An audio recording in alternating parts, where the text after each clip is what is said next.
Welcome to the channel, Nerd Mimic, and today I am presenting Marvel's Heroes, the board game by Fantasy Flight Games. This came out in 2006 and no longer in print, partly because there is a high cost to production with this.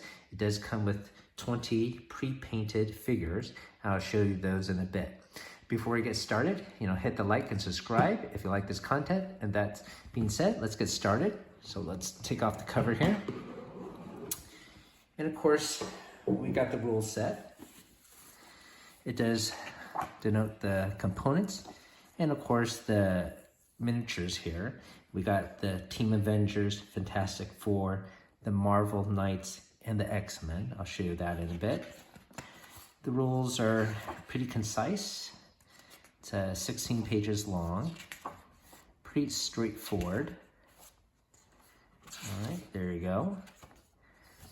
We got a sheet of counters, just one sheet, so a little bit simpler than some of the other Fantasy Flight games that comes with like 300 tokens. It's just one sheet of tokens. Got the board game itself, which features the island of Manhattan. This looks aged, but this is how it's supposed to look. It has a little grayish tint and an overlay of like a satellite view of the buildings. I don't know if you can see in the camera. It does contain Easter eggs like Daniel Rand's apartment and other locations. That's fun to check out. But it's a pretty big board, 4 pieces folded. And of course, we got the miniatures here. That being said, the other thing you will note, this does come with a plastic insert. Most Fantasy Flight games nowadays just come with a deep well of a box. There's no insert at all. So it's nice to see there's a insert that accommodates all the pieces and the cards nicely. So let's zoom in and take a look at the miniatures here. These are really well done. See the amount of detail there. I would say this is probably higher quality than your standard HeroClix miniature. That's Captain America. Let me show you another one here, like a Cyclops.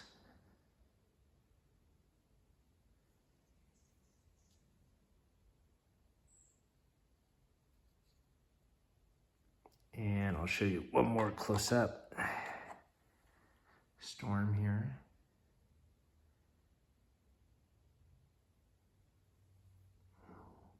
Got even shading of the hair,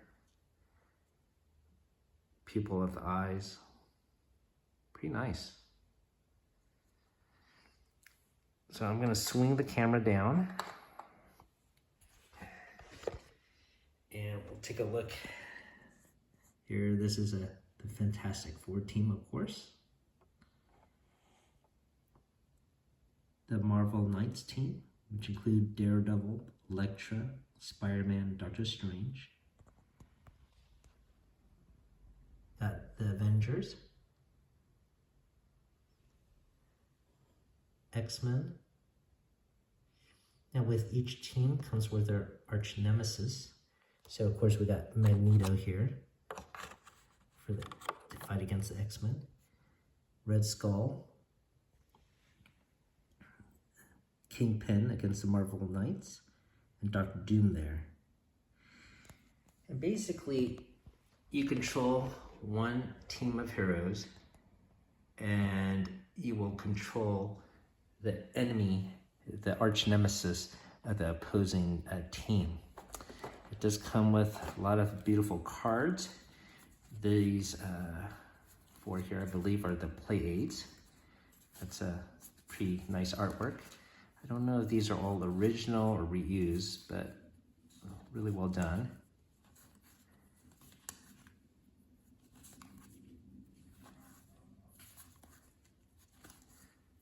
Got all the main characters for the figures, associated figures. And on the flip side of these cards are, of course, the stats that you're going to use to play the game. When you play this game, you got to choose between 3 different attacks. Each one has a strength, a defense, and an outwit. So after the hero attacks first, then the villain attacks. And then after that, you have a battle of wits. So Hulk can smash, but he might get outwitted.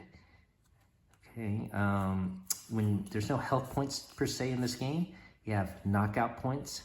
So if you land a hit and you beat the defense roll of the villain, they institute a knockout. So you can see these heroes, like here, he can sustain 2 knockouts before he's defeated. Here, the Kingpin, the villains, of course, have more knockout resistance too. There are smaller villains and smaller allies, which have only a knockout capability resistance of 1, so you can win those battles fast. So here you can see Bullseye. These are some villain cards. Titanium with a knockout of 2. They have also different colors that the players can choose to activate. And basically, when you're doing a battle, you're simultaneously announcing which color attack you're going to use, and you roll with it. At the bottom is some side abilities that they can use as a supporting character. So a whole bunch of cards you can see spanning all of Marvel's catalog of characters. Now these are some of the ally cards that you could use to pick up and support your main hero. Once again, nice artwork. Definitely a lot of replayability when you throw in these cards into the game.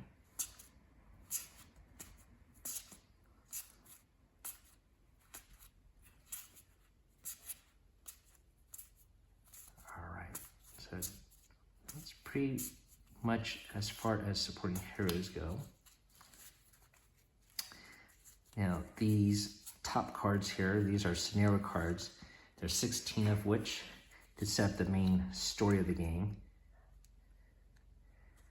So that also lends to some replayability. So these are additional villain cards here. And then you got a well of dice at the bottom, 8 dice. On the top here are smaller cards. Let's dig them out here if I can. All right, so these top ones here, these are story cards. They are worth 1 victory point each if you could accumulate them. They add a little flavor text to the game. If this part of the game, I have to admit, feels like an expansion. You don't really have to use these, but they're there. We got some other cards here. These, every supervillain has 3 mastermind plot points where they could do a prologue, development, and conclusion for their overarching master plan. So each villain gets 3 mastermind plans. And these cards are hero power-up cards. Each team has 3 that they can obtain by exchanging for 3 of the story cards.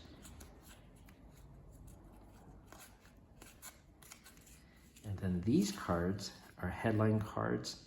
These cards you place on the map to denote what areas have trouble and what the heroes are going to do to combat against it.